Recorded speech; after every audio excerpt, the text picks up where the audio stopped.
Nobody. Did you go with, the phone or the computer? I'm curious. Mostly phone.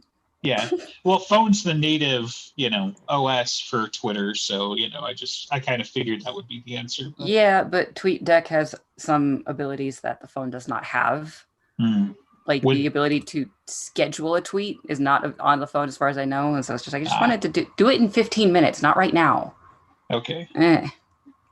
I don't know why, but the way I think you hesitated when you said some of those words triggered Palpatine talking to Anakin about, TweetDeck has some features that mobile users would consider unnatural. Like, can I learn these powers? Not from the powers a mobile of Twitter. User. Yeah. Oh boy, that's scary. Sorry, man. I am Star Wars DNA, literally. Like, people talk about that shit, but yeah, it's just I can't turn that off. So speaking of perfect movies, Pirates of the Caribbean, Curse of the Black Pearl, because everybody we were talking about cryptocurrency, and then now we're going to talk about a movie about currency. That was while we weren't recording. Oh, you got to keep fair up. Enough. We're now recording while we weren't recording. That'll be on our finance channel that comes later. Oh God, yeah. Eventually I'll have to get into some of that. I'll have to be like, well, I'm in my 30s now as a millennial. That means I trade crypto now, right? That's what we're supposed to do. So careful. Then you'll become a ghostly specter, a corpse visible in the moonlight. Yes, no, that's trading in ink and gold. So, which I'm totally down for, by the way. Like, these guys are a bunch of whiners. Like, I think typical colonizer. Right. Yeah. Right. I think the time frame gets a little weird, but like the things turning to ash, not being able to touch a woman, like that sucks. But ink and gold, come on, guys. Like, Aztec gold. Yeah. Sorry. Yeah. All you got to do is just essentially become a lifeless corpse that can't feel anything. Yeah. Again, so D&D player, like Lichdom is. I know. No, you're top 5. You're already a gamer, so you're already halfway there.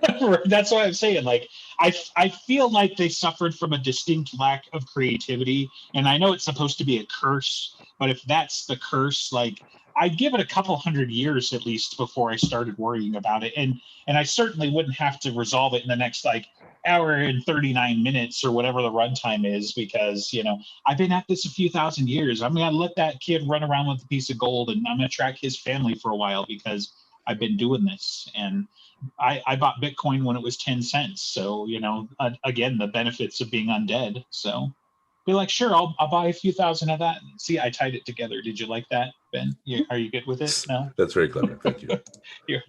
All right. We have decided this is a perfect movie or not, or at least maybe EG should defend his choice. Oh, yeah, that's right. It's your fault. Yeah. Pretty obvious to me. Explain. Okay. It has its flaws. It has its flaws, right? Oh, okay. So are you taking this literally? Like, could you think I couldn't argue that Pitch Black and friggin' the Monster didn't have good flaws? Fellas. Thank you. Yeah. Well, defend the choice. Defend the choice. I don't know. You attack the choice. You tell me what's so imperfect about it. Well, because you don't like Orlando Bloom casting? I was going to say, because Andreas isn't here, should we at least start with the Orlando Bloom versus Heath Ledger? Which I'm not really sure. Like, if you take it from the 1,000-foot view, from a meta view, especially as an executive, they made the right choice. Like, yeah. I'm sorry.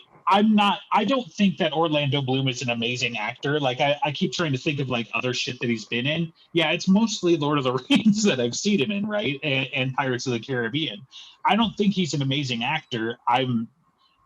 He's not my type. I was going to say I'm not gay enough for him, but that's not true because Chris Hemsworth and the other Chris's. But Orlando Bloom doesn't really do it for me, right? Now, Heath Ledger would have been fun, and I think he'd be the right kind of dork. But ultimately, what it seems that the choice came down to is that they're both great actors, but they chose Orlando Bloom because he had pull. He had star power that Heath Ledger didn't have. So, sure, you could argue Heath Ledger's the better actor. He would have been more fun in the role, maybe more believable, less like he's a different kind of pretty. I don't know how I'd say it, but the fact, like, once you get through the trivia and you're like, they launched the trailer for this during the Two Towers because it had Orlando Bloom, it's like a no-brainer. Like, what's Heath Ledger going to bring to the table that gets so even A Knight's close Tale came out in 2001. This came out in 2003. So he had one of his bigger movies. Sure. I wasn't aware enough of anything at the time to be able to think, most people was that enough? Like, that like, people like it now because it's kind of a cult classic, but I love that movie. I really like it that much.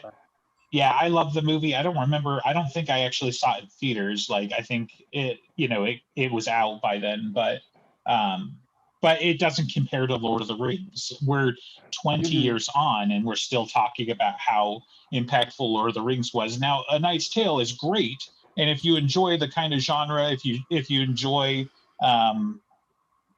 why can't I remember Chaucer, the actor's name? Vision. Oh, Paul Bettany. Yeah, Paul Bettany, like, great. Yeah. Like, Alan Tudyk is in it. It's Paul Bettany's done stuff, but Alan Tudyk's, I think, literally first movie, and all of it is just fantastic. But it's not what critics and normal people like. So, and like, as a nerd, like, in some of the behind the scenes, to get a little bit off topic, maybe this should be its own movie, but the part of the reason why they update it and use, We Will Rock You and whatever is because the director just kind of had an epiphany. And it's like, I wanted to bring in music that we would recognize, that it's like, when you hear the medieval, like, jazz or whatever that they're playing, that's what these people are thinking. That's what it is to them, right? That it's the hardcore music of the time or whatever, and you're hearing like lutes, but for him, that's why he decided to use like Queen, because it was like, these people are totally down, which, by the way, it works amazingly for the movie. And so he's trying to make this basically the Moulin Rouge principle. Sure. Yeah. If that's what it is. No, Moulin Rouge is something. I need Lord Buckethead. I happen to think that Heath Ledger's a little too would have been a little too charming for the role. This is the only other movie that Orlando Bloom's acting seems to have worked for me, because mostly, like, Kingdom of Heaven is a movie I like, even though it's good. That's a fantastic movie. But he's terrible. Like, he's a wooden plank. And this one, it's a little more. It's a little less of a plank and a little more of like an earnest kind of, oh shucks kind of guy, and I think he does it pretty well. Heath is a little too. I think he's a little too charming for his own good. He's more on the Johnny Depp scale, where he would have been like, I don't know that he could have pulled off not being as assured as Orlando Bloom did. When Andreas was putting out his suggestions, I think all of them sucked because he described that they should have lots of charisma, and I don't think that would fit this character. Like, it wasn't just that, but he went for like the top grossing actors of the time, and like, even with Lord of the Rings, Orlando Bloom is like 20 or 30, right?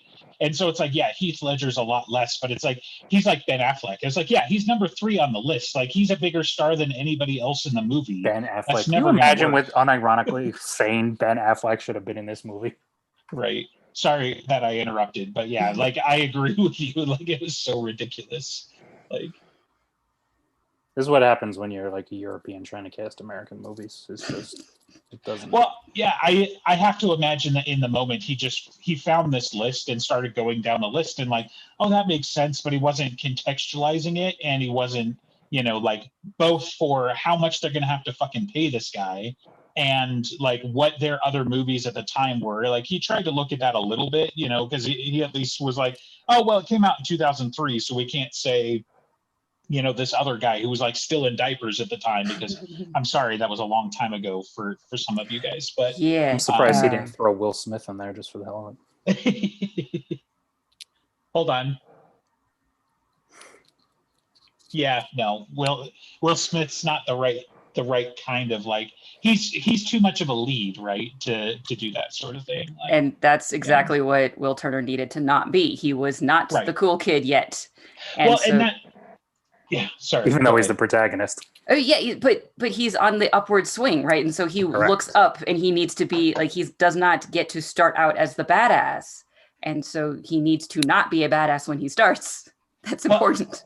Right, and the reason why I was going to interrupt is because that was even one of the trivia hits that I saw. So like Orlando Bloom had the same problem, right? So early in the film, Orlando Bloom kept trying to play his character cooler than he actually is. He wanted to play the character more like Johnny Depp's Jack Sparrow, but Gore Verbinski had to keep reiterating to him how uncool Will Turner is. You're still a dork, quote. Verbinski would say to him. So like that's kind of the thing too. And like when you're like, Heath Ledger, blah blah blah. I was like, did you watch A Knight's Tale? He's a total fucking dork in A Knight's Tale, right? Like, I know, because he's a squire pretending to be a knight. And they have that whole training montage of him failing badly for the most part. Yeah, but no, because like you see him throughout that entire movie. No, he's got confidence out the ass in that movie. I don't know what you're talking about. He thinks he can go and joust immediately. He's hitting on the girl from horseback the second he sees her. He pulls. I mean, he shoots his shot, but he's got cross eyes. Like he's not good at it just because he thinks he's good at it. Can I put A Knight's Tale on the schedule for next time? Yeah, let's. You can't tell me that's a dorky character. And Justin's nomination next time. Sure. And it's funny too because like when I was asking you guys what movie we're going to do next, like I went through the list and I'm like, I can't vote because like 80% of these movies I agree with, and I would be happy to be like, yes, of course, Princess Bride. We should have done that first because Princess Bride is the definition of this thing. Like, I talked to somebody whose English is a second language, and they're like, what's a good American movie? Well, I don't know.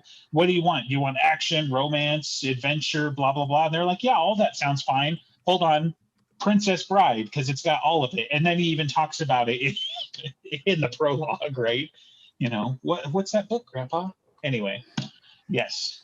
So that episode writes itself. Like all we have to do is show up and be like Princess Bride. Like we got to find somebody who maybe Andreas doesn't think it's a perfect movie. Ben, you're being quiet. Do you? I love Princess Bride. I just had to watch The Knight's Tale recently. Yeah, and that's kind of me and Pirates. Unfortunately, I didn't get to watch it this week, but like going back through the GIFs and some of the memes that we were sharing back and forth, I'm like, it's so good. Like there's so many, like even some of the nods, like the prisoners sequence and stuff that is a nod to the ride. That the movie is when you first show up in Tortuga, there's the ladies with the dresses and the bosoms and the such and such. Right. They're doing their thing. Well, and like Jack Sparrow being like simultaneously like kind of inspired by, older movies. Ben, this is your wheelhouse, so you're gonna have to fill in the gaps here. But also like his drunken swagger is like his sea legs, and like people not understanding that for years, and stuff like that. But right.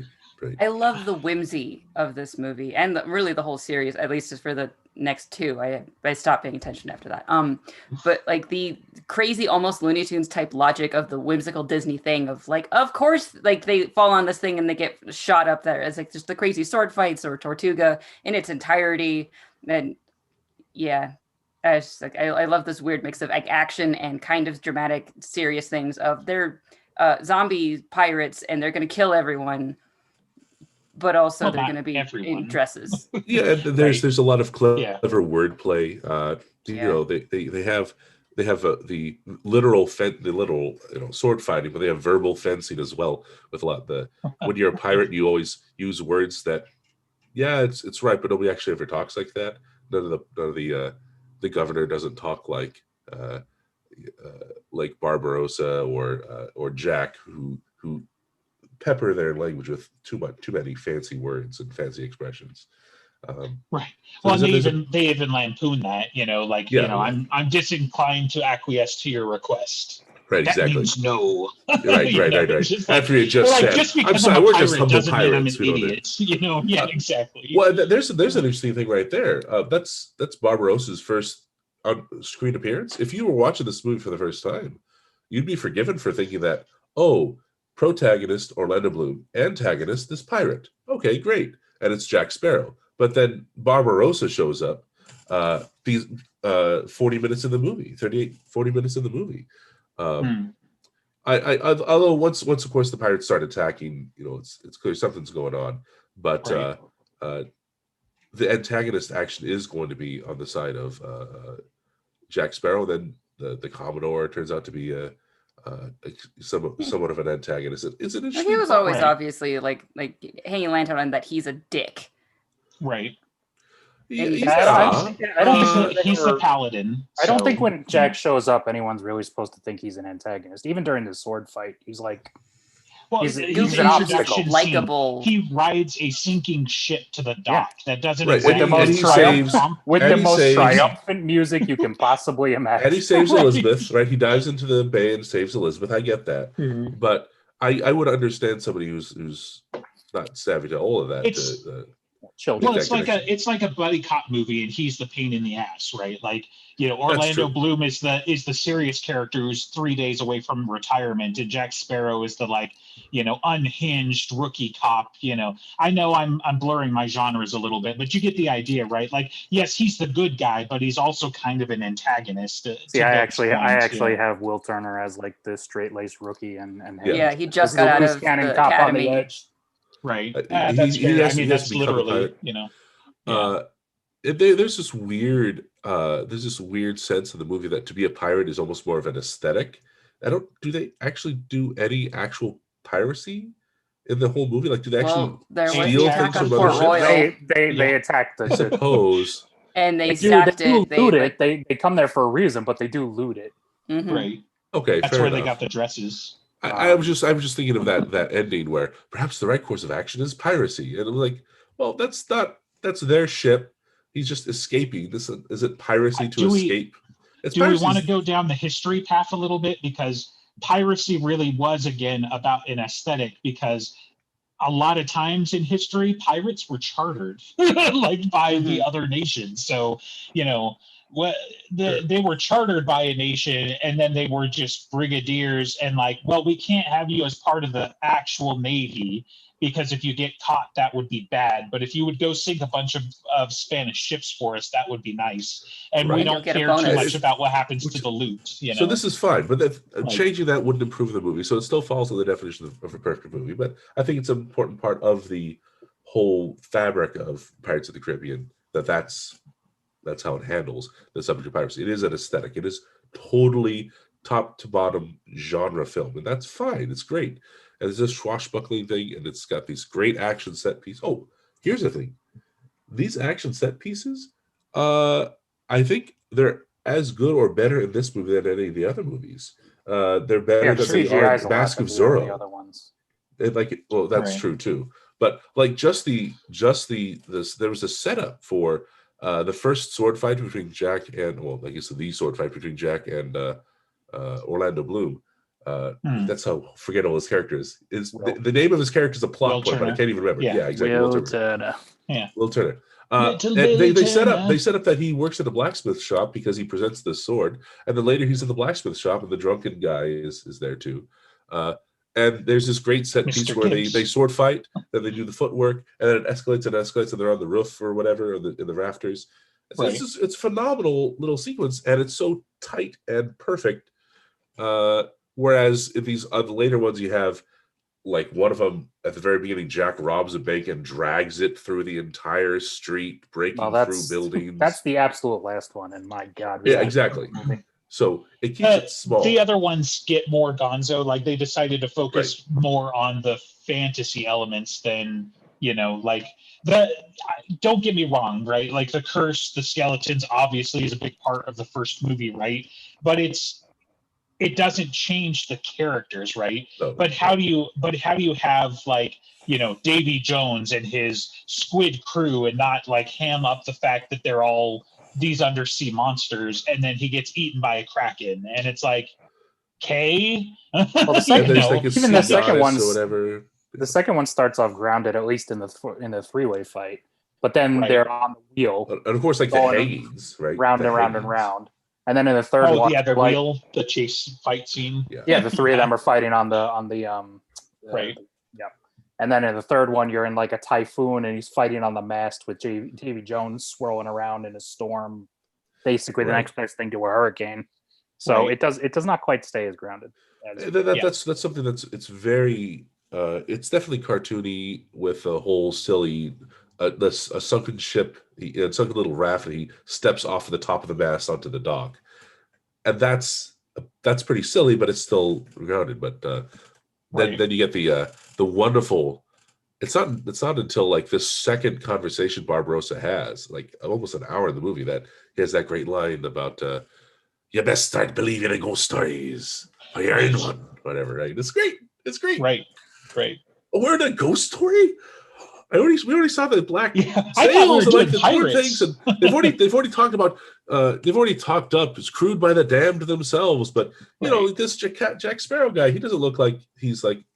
He just looks like a guy. He's a bit of a clown. Right. Up to that point, especially with the piracy being an aesthetic, you could be forgiven for thinking that it's like, okay, sure, it's like the Dread Pirate Roberts, whatever, right? Like it's a mantle. Sorry. It's it's a story. It's not, they're not actually crewed by the damned. The Black Pearl isn't actually from the Netherworld, whatever.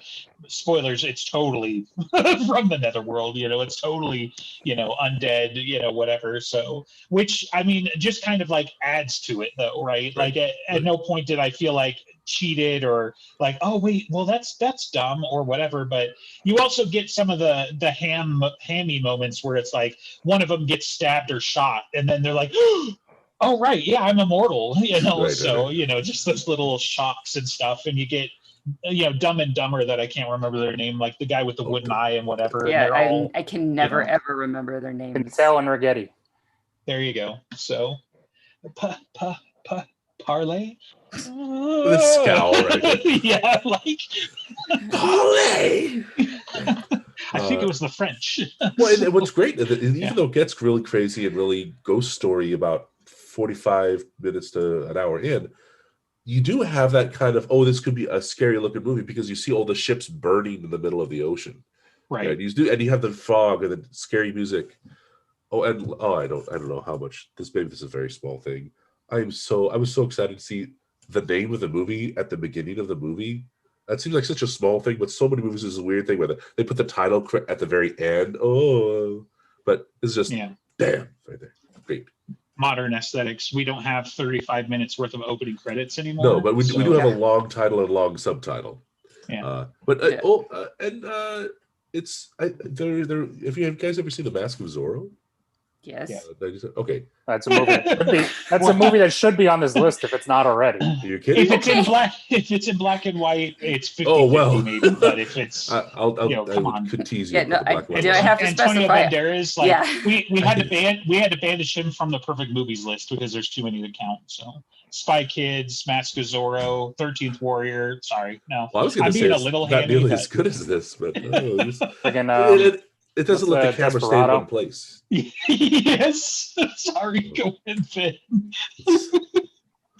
I was thinking about the rocket launcher suitcase. Go ahead. That was the third one, though. Oh, wait, no, that was the second one. That was the climax of the second, because that was like fucking Mark Anthony. Right.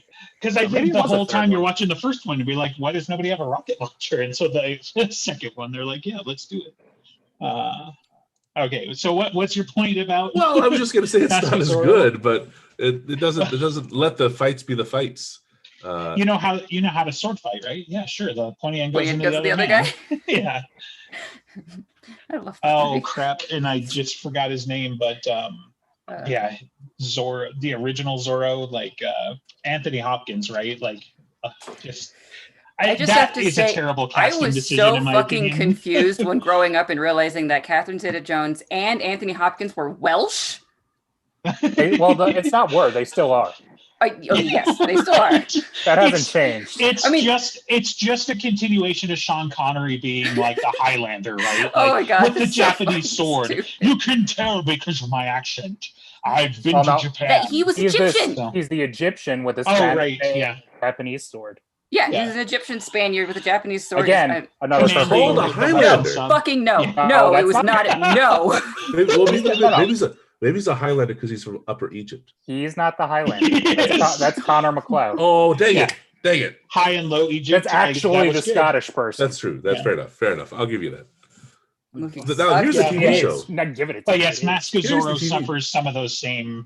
At least they got Antonio Banderas. So Highlander, the TV show, was oddly good. It's like at least as good, better than Buffy, an Angel, a Xena, or whatever. Well, the theme kind of fits to like a villain of the week style as well, right?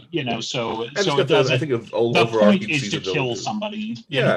So but speaking of like terrible casting decisions for that thing, like because I brought it up, 13th Warrior casting Antonio Banderas as the Muslim guy, like, so I'm just saying, some terrible decisions have been made based off of ethnicities and casting. Yeah, they should have gotten the guy from The Mummy. Oded Fair. Yeah, sure, but I'm not sure. Assuming he was the right age. I was gonna say, like, he might have been too young. He might have been a bit too young. I don't remember when that movie came out. I don't know. Was I even alive when that movie came out? Okay, if you've seen Breakfast at Tiffany's and you see Mickey Rooney as a Japanese man, like Antonio Banderas as a Muslim is not as crazy.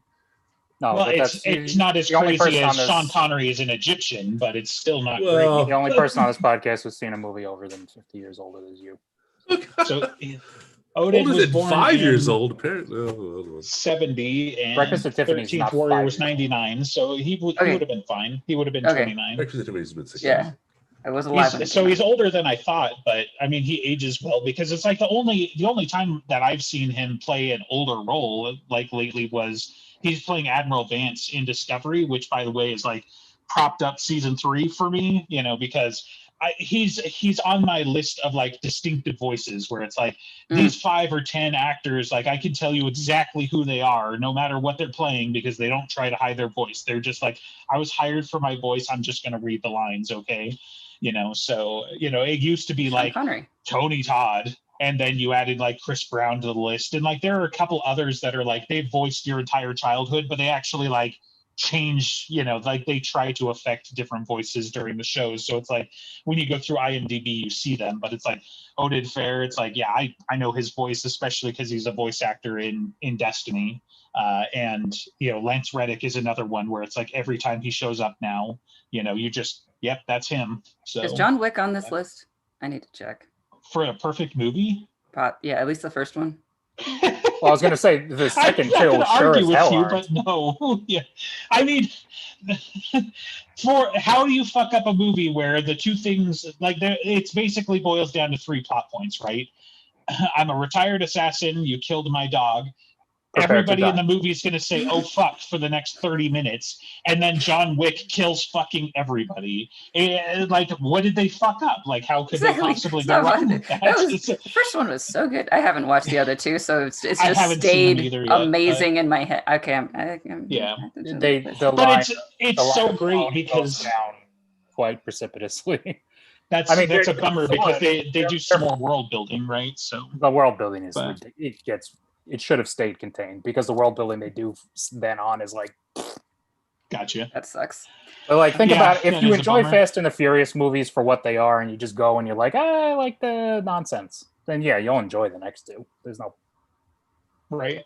No, I mean, all I would want is like whatever the plot point is. I would say MacGuffin or whatever, but it's like hopefully they don't kill his dog again. But seriously, like I had to pause the movie in the middle of the first time that I watched it, where it was just like it was just so fucking hilarious because it's like you did what to who?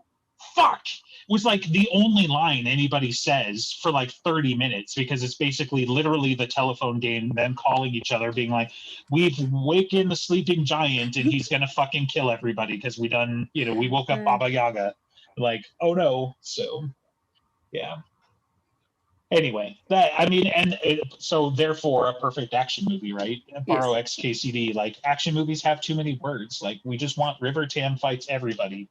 That's what John Wick was. John Wick kills everybody. The end. It's on the list. We will get there at some point whenever after Princess Bride, after Mask of Zorro, we'll get there eventually. No. Mask of Zorro, take that shit off of there. Nobody's saying that. No, all right. Someone in the chat is saying that. Someone's decided that. Who is it? It'd be Cody. He's a patron. Yeah. How is that going to be my first guess? But you don't get a vote. Sure, I do. I think your slander against Anthony Hopkins as a Mexican noble. I'm not sure. Like now, I mean, I enjoy parts of the Mask of Zorro. I'm not sure I'm going to make it 5 minutes thinking it's a perfect movie, let alone get all the way to like the training sequence where. No, you just have to accept that the real Zorro is Antonio Banderas. He takes over the mantle, but he turns into the real one because he takes over the mantle. He said the words. Because he's the Mexican. He said the words. You just. Listen, I've got no problem with mantles for what they are when they apply. Just don't make everything one. Zorro is a mantle, confirmed. Yes, it is. So it's a mask. Now I want Harry to like go to Europe and deal with Zorro and go. No, what is it like Brazil, Colombia, something, and deal with the Phantom and. He's gonna accidentally cut his leg open while trying to do a Z or an H. He's like waving the sword around. He's like, "Oh shit! What the hell was that? Oh, there goes my hand." Oh, he's dying. I killed him. Yeah. Is what you get for tangents. We were talking about pirates, and now. Okay. Yeah, so, Spanish Pirates works. That's the fourth movie. Nice. Okay, director, go ahead. To forcefully bring us back to Pirates of the Caribbean, I think this movie kicked off the quirky as a personality trend that really annoyed me growing up and like through middle school. It did, but the original's great. The original's great. No, like I cannot fault this movie for having done it or Johnny Depp for having played this character that way. It is amazing and I love it. I just hate all of the girls I had to grow up around that was just like, I'm so quirky. Shut the fuck up. I think that's a stretch, but okay. So you're saying Johnny Depp's portrayal of Jack Sparrow spawned this? I think it kicked it off. Yes. Okay. A little bit. I mean, it has it. And you can make that argument with like Harley Quinn as time has gone on. That's how she evolved after this kind of thing came out, and then especially in the movies. I'm sure she's like the next generation. Of the bubblegum chewing cheerleader since the '80s had nothing to do with it. Like that's not. No, it's not. It's not that she's a bubblegum chewing cheerleader. It's that she's she's a subversive character. No, I'm saying that subculture of girls in general. Like I feel like there's prior art. Like I don't think pirates can be blamed for that. Well, I think it does kind of. There was a lot of movies around the same time that were huge successes. The Spider-Man movies with Sam Raimi, the Lord of the Rings movies we've already talked about, even the X-Men movies.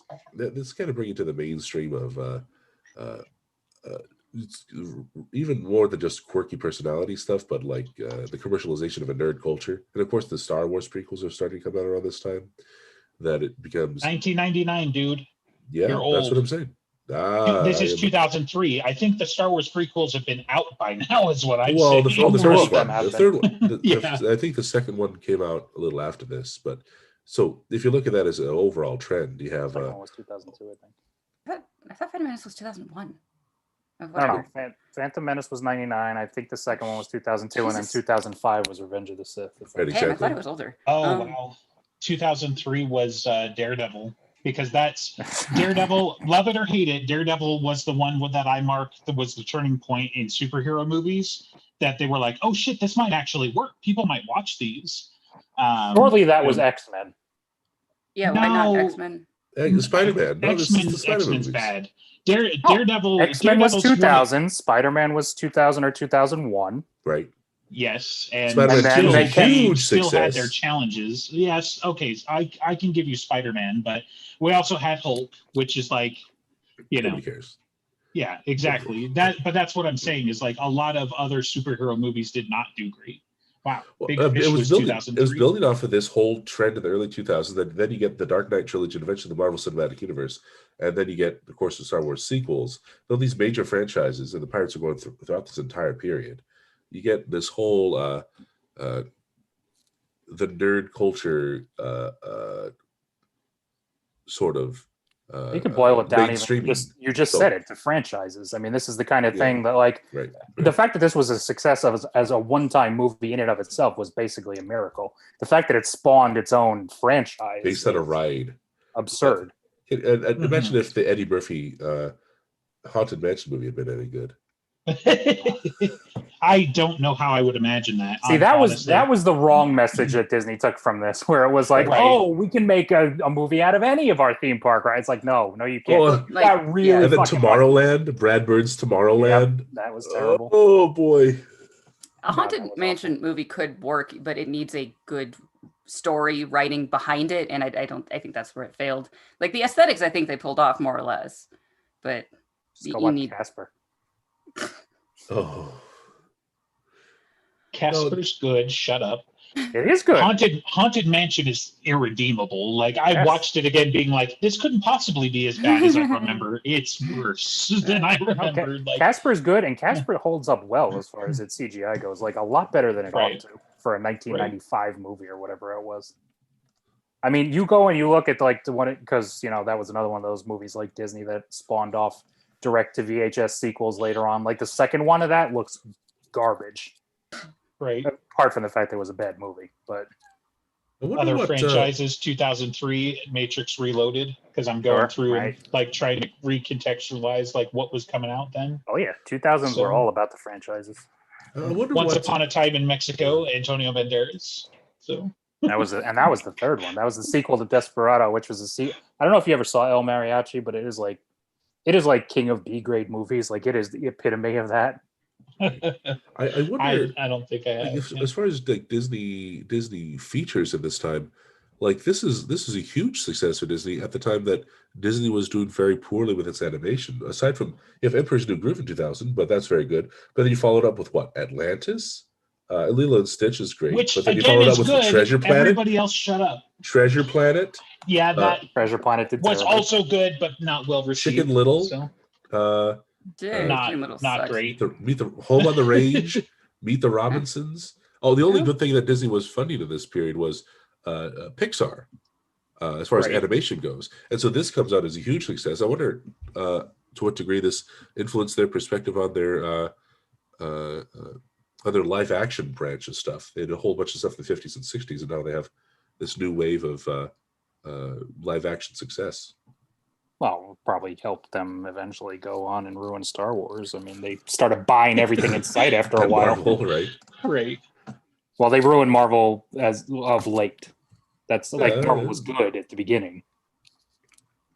Sure. Paycheck. Oh my god. Paycheck is so funny and so hilariously bad in my opinion, but it's also like kind of perfect for what it is because it's like a time travel movie. And I remember seeing it early in the theater because we were doing. That was the one with the memory hole, literal memory hole. Yeah, like he's a reverse engineer and he solves time travel. And then as part of his job, he has his memory wiped, right? Because this is in the near future. But he invents time travel, but he basically goes back in time and like sets up a bunch of stuff to help him escape the corporate overlords or whatever that are doing it. But was this Ben Affleck? Yeah. He goes back in time? I remember watching that movie way too many times. Well, he at least sees the future or something like that. Okay. But yeah, that's kind of the idea. And so I remember sitting down for the movie and I'm like, okay, it's a time travel movie. If I can predict like the entire plot leading up, I'm not sure it's going to be that great. And then at the same time, it was like, I mean, I could, but it was still okay. But it was Ben Affleck and I didn't really enjoy a lot of his stuff at the time. And I don't know, it's just such a weird thing. I think I've only seen it like once or twice, but it's hilarious because it's one of those time travel movies that it's like completely predictable, but somehow it was still okay, to me anyway. But yeah, that's kind of how I describe that's it. Samurai. So talking about perfect castings for white dudes being samurai, it's the plot, it's fine. But the funny thing is I don't actually hate that movie, but my God, it makes no sense. Oh yeah, no, yeah. And it has great casting for no reason, like all. Well, yeah, everybody else is fucking perfect, but everybody else is Japanese or the Duke, Peter Pettigrew. Yeah. So right, yeah, sure. You've got El Duce as the captain or whatever, and so telling people to hold the line. I really should know his name, but I can't remember right now. Billy Connolly, I think. Oh yeah, him. So yeah, he was fun. Yep, you're right, Billy Connolly. what you said. It's fine. He's been saying Barbarossa this whole time instead of Barbossa, and I just never corrected him. Right. Like it's Barbarella. I think that's why it was like, oh, I got a B movie on my mind. Right. Barbarossa is definitely a B movie. Anyway, well, I was looking at some list of, you mentioned the quirky characters thing. You looked at a list of movies, quirky characters. This is 2002. 2003, 2004, you have movies like Elf. You have movies like Eternal Sunshine of the Spotless Mind. You have a lot of other kind of obnoxious character movies.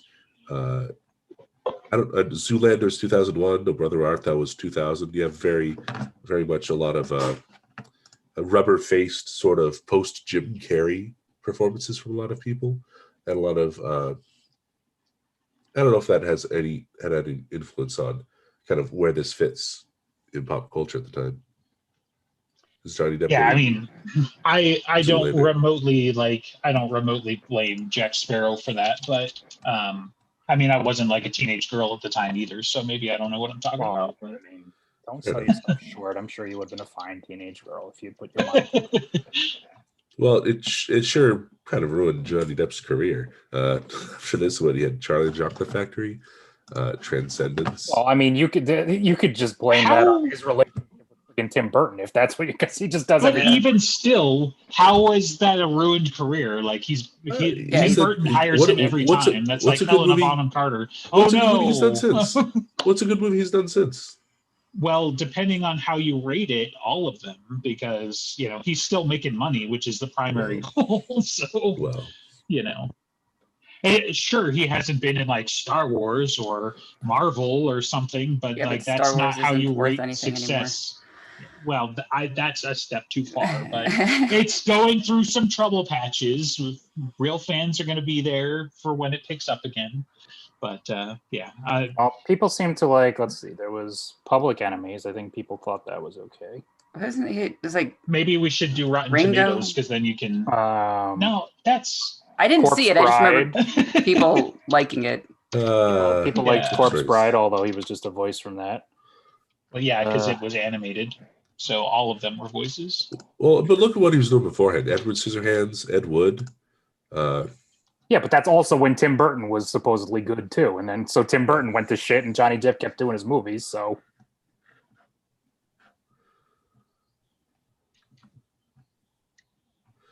well, I guess Murder on the Orient Express. He showed up in the Harry Potter franchise for like a scene, right? Yeah, no, he showed up for a lot more than a scene, and was more than a scene. My God, talk about another fall from fucking the top of the Harry Potter movies. He was in A Nightmare on Elm Street.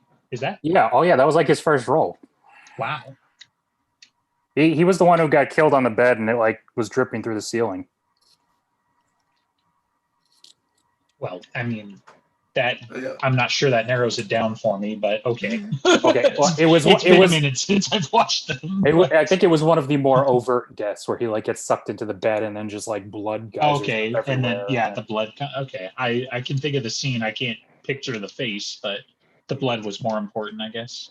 So, well, yeah, kind of. Yeah, let's see. I'm trying to see if there's like. No, there's not like one seminal role that he's been really great in since then. I don't think he was in Platoon. That was early. That was 86. I know. That movie's older than three of the people in this room. Yeah. Sleepy Hollow. Murder on the Orient Express. He got recently. It's but he was in that for like 6 minutes.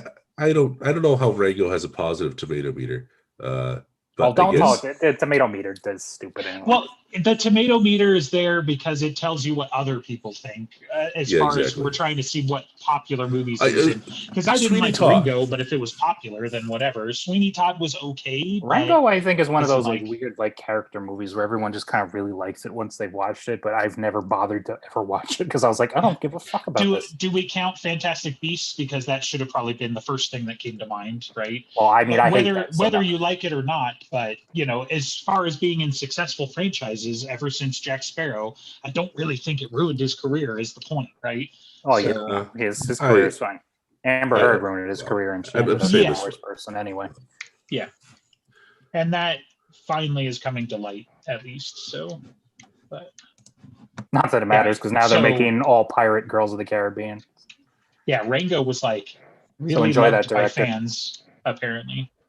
Also Hugo, which I'm not sure I've seen, but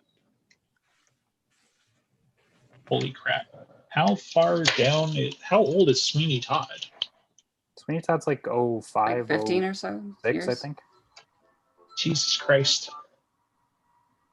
2007. Okay. Yeah. Which was 86 and 81 audience versus critics. So, I mean, people liked it. Yeah, no, people seem to like that one. Yeah.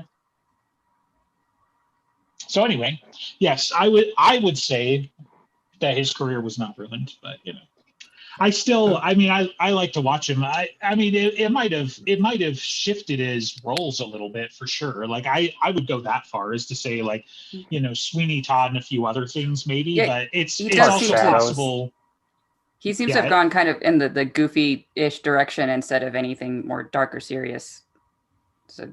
Well, I mean, I think Edward Scissorhands is goofy as fuck. I was gonna say, compared to Edward Scissorhands, it's really hard to say. Yeah, this is where his career took a turn. Edward Scissorhands is very different from Ed Wood. Is very different from Jack Sparrow, but Jack Sparrow is pretty close to Willy Wonka. At least how he did Willy Wonka. Well, yeah, I would say Ed Wood and Edward Scissorhands are much closer to each other than they are to Jack Sparrow. Really? Yeah, I don't know. Ed Wood was his portrayal of Ed Wood was very kind of a spirited, energetic, happy. Yeah, but it's that kind of bleak undertone where it's like maybe the overall film, but I'm thinking of specific performance. He was very awkward and silent in Edward Scissorhands, and with it was almost exactly the opposite of Ed Wood. He just made everyone else feel awkward. I haven't seen this movie, so yeah. Oh, there's a perfect movie. Oh, come on, Ed Wood. You were alive when it came out. You were 4. That makes it perfect. Is that how we're making perfect movies? If we're alive? Was I alive? It's like I don't. She might have been 4.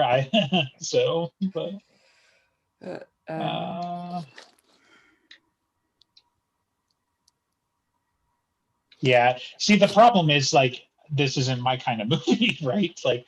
Because of his eccentric habits and bafflingly strange films, director Ed Wood is a Hollywood outcast. Oh boy, I'm just glued to my seat. Oh, sure. It's not Pitch Black. Movies about people failing to make movies are not interesting.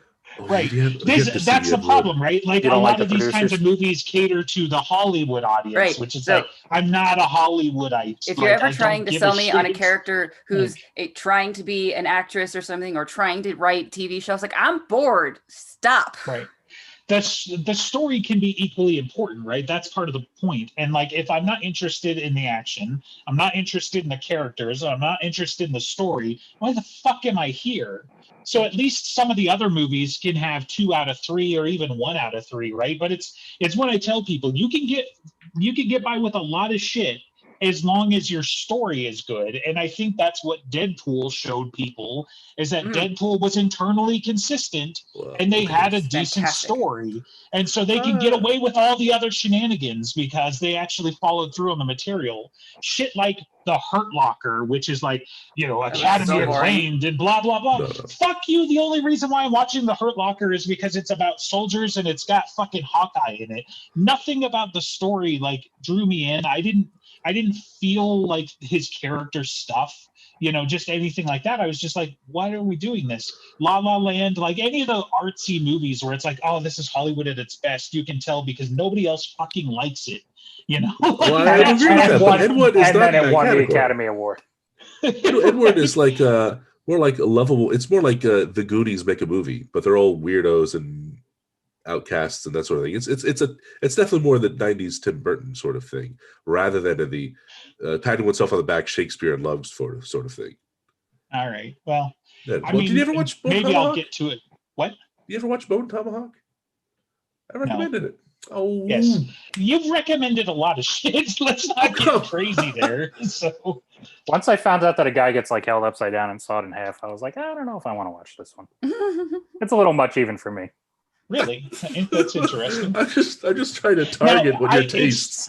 That's why I suggested it. So Bone Tomahawk is on my list, right? But the extra challenge these days is what I can get away with the kids. Oh, that's Pirates of the Caribbean would be pushing it, but we've already also watched that with the toddler, so I would have been able to rewatch it. I just didn't have time, right? Sure. But then, yeah, like Bone Tomahawk, especially now that I know somebody gets sawed in half. That's like the bottom of the list. Kids, but you don't have to worry about having not watched the movie. We haven't talked about it for more than 5 minutes, so it's fine. Right.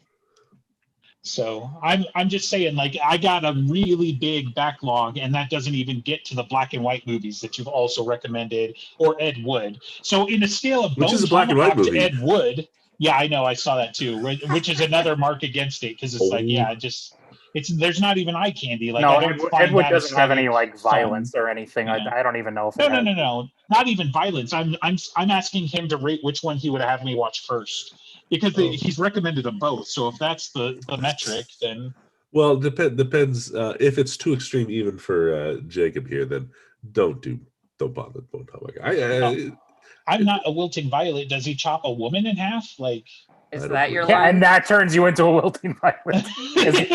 I have a thing against violence against women and children. That's my line, right? But you're gonna like, I just maybe don't want to see a guy held upside down and sawed in half. But if it's a woman, now all of a sudden, yes. Well, I get that's a step too far. So I get it. I mean, come on, like, did you watch Ghost in the Darkness? Cut into? That's a lot worse. Well, yes. Also, genital mutilation is bad. But I mean, did you watch Ghost in the Darkness? Because that's pretty up there as far as fucked up shit. Like, and they don't even necessarily show anything. No, but I also didn't watch a Serbian film. I don't go and watch extreme films just because they're extreme. No, yeah, and I don't either. But it's got Kurt Russell in it, and come on, it's. What does that matter?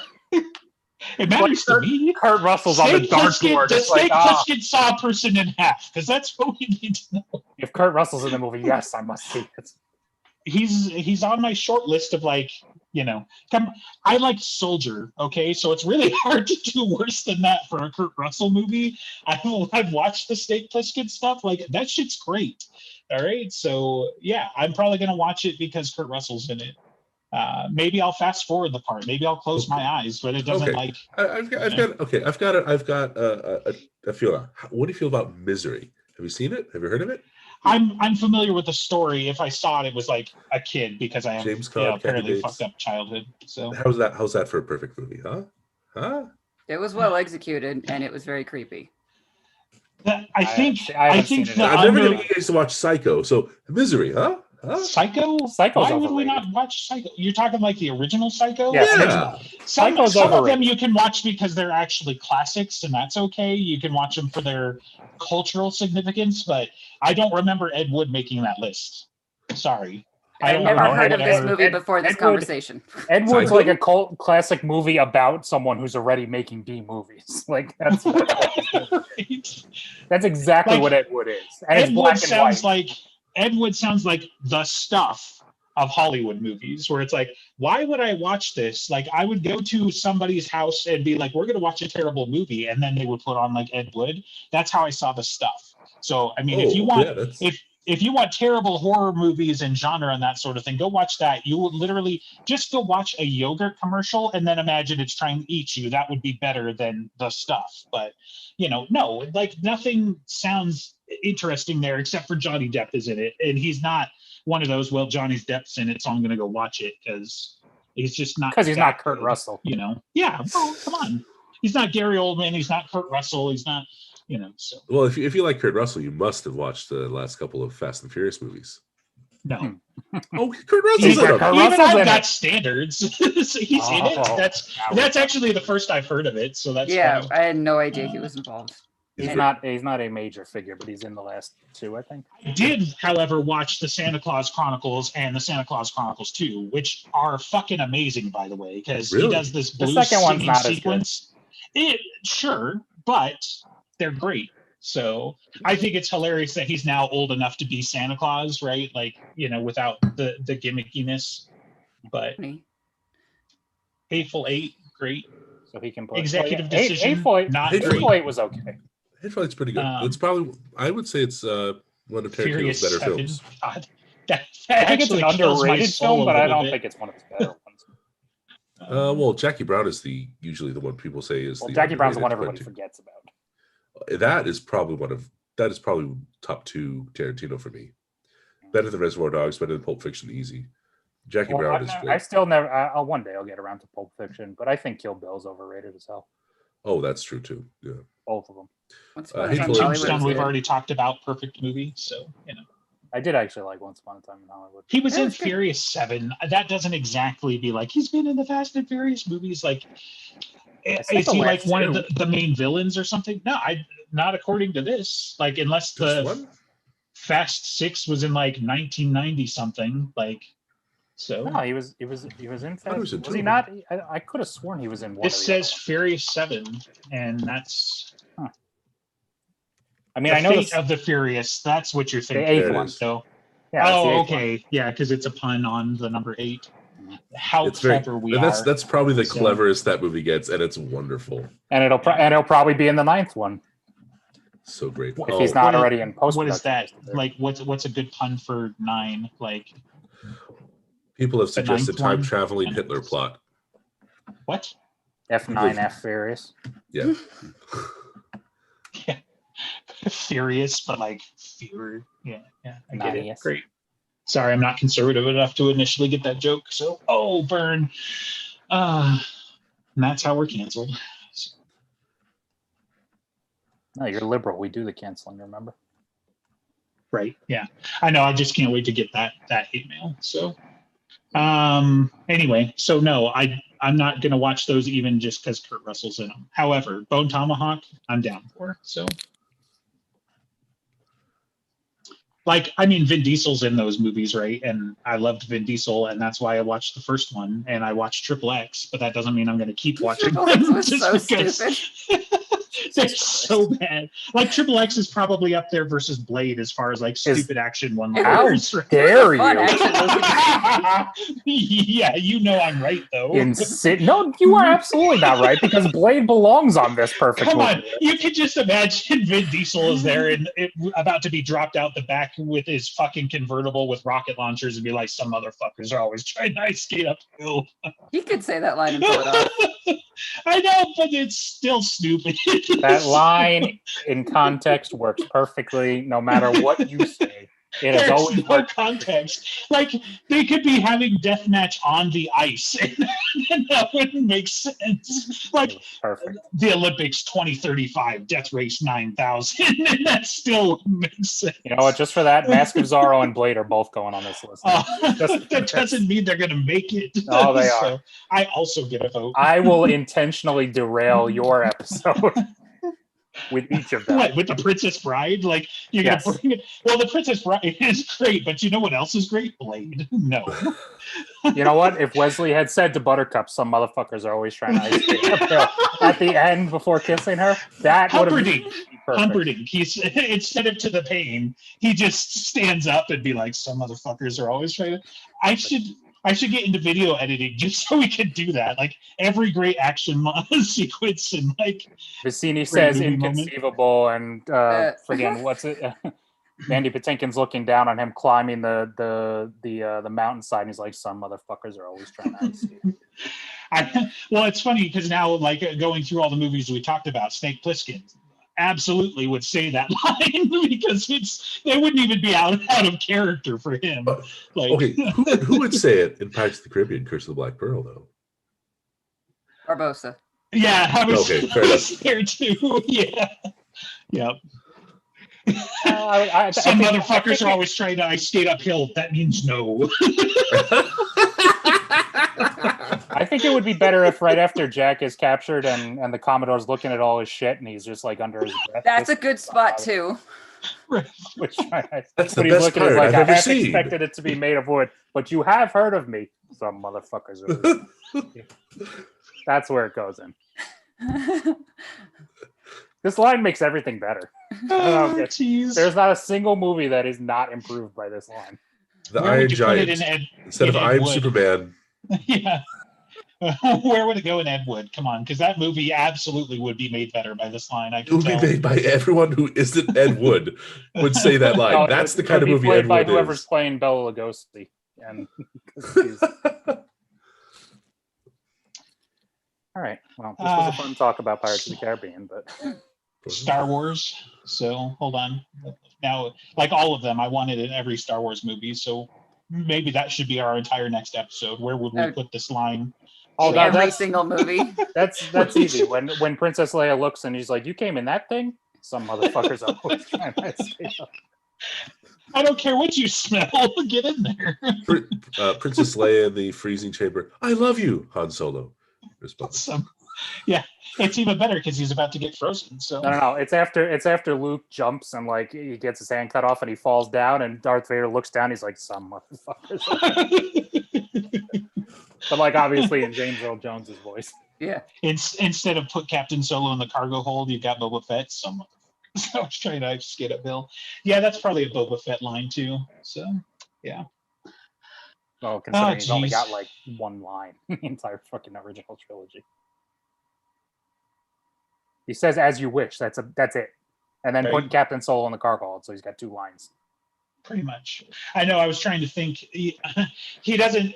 His other famous line, he doesn't say. More so gets said to him, which is "no disintegrations." And he's like, "Bitch, come on! That's like my whole thing. You can't just tell me no disintegrations." Well, that's when he could say "no disintegrations," and he's like, "Some motherfuckers." All right.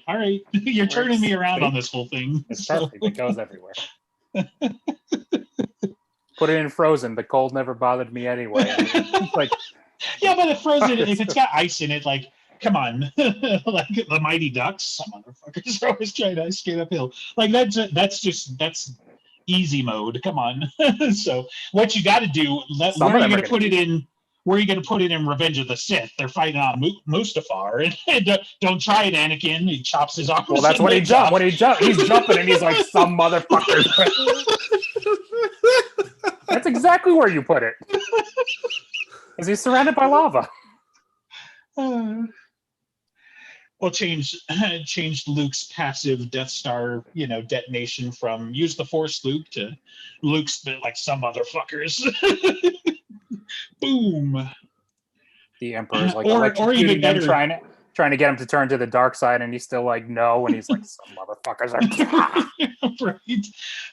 It actually, the line in A New Hope even works better coming from Han Solo, because instead of like, "All right, kid, now blow this thing and let's go home," like, "All right, kid, some motherfuckers are always trying to ice skate uphill."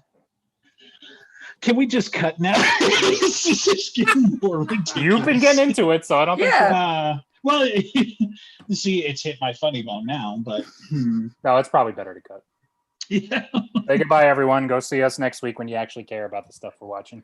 We're going to talk about something related to the Dresden Files. Woo! Yeah. Something. And apparently in 2 weeks, we're going to be arguing about Knight's Tale if we don't get on too many tangents. Yeah, we're going to talk about the Mask of Zorro mantle next week. There we go.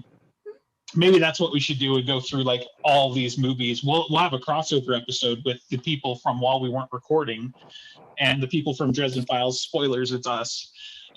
Man, fuck those guys.